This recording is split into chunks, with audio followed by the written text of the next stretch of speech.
ہم محفل سجا کے بیٹھے ہیں میلاد مصطفیٰ کی، کیا یہ 14ویں 15ویں صدی کے علماء نے اس کو رائج کیا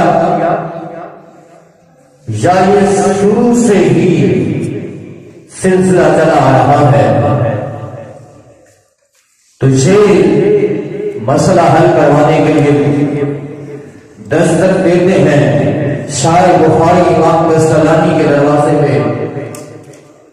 اور شارح بخاری امام قسطلانی کو یہ صدی کے اس دور کے بزرگ نہیں ہیں، بلکہ آپ کا سال وفات بھی 923 ہجری ہے۔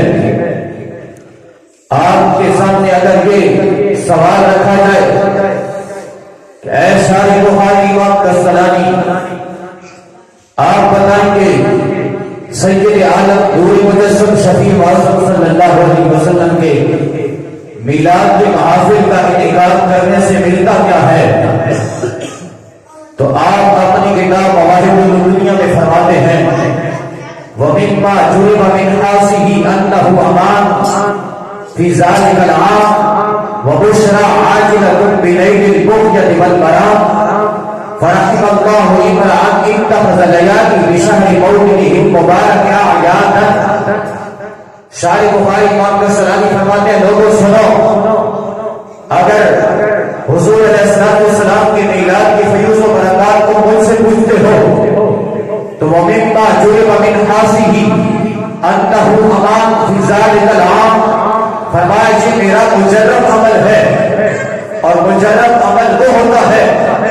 جو بندے نے ذاتی طور پر تجربہ کیا ہوتا ہے۔ فرماتے ہیں جی میرا تجربہ ہے، میں نے بذات خود اس نسخے کو آزمایا ہے، یہ میرا مجرب عمل ہے کہ جو بندہ اپنے آقا کا میلاد مناتا ہے رب کائنات اس کو سارا سال امن کی خیرات عطا فرما دیتا ہے۔ اور فقط یہاں تک نہیں، فرمایا لوگوں سنو، زندگیاں تمہاری بیت گئی ہیں، تمہاری عمر طویل ہو چکی ہے، تمہارے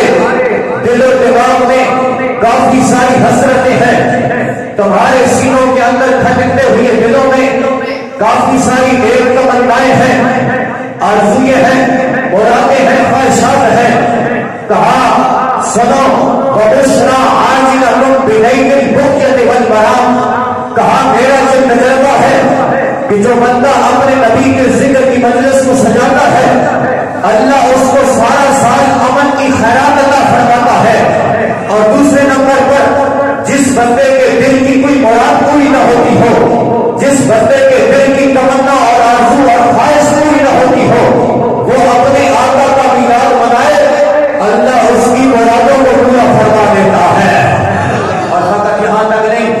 صبح قیامت تک آنے والے میلادیوں کو شارح بخاری امام قسطلانی نے دعاؤں سے بھی نوازا ہے۔ کیا کہتے ہیں؟ فرماتے ہیں فَرَحِمَ اللَّهُ امْرَأً اتَّخَذَ لَيَالِي بِشَهْرِ مَوْلِدِهِ الْمُبَارَكِ أَعْيَادًا، فرمایا اللہ اس بندے پر اپنا فضل فرمائے، اللہ اس شخص پر اپنا رحم فرمائے جو بندہ ربیع الاول کے مہینے کی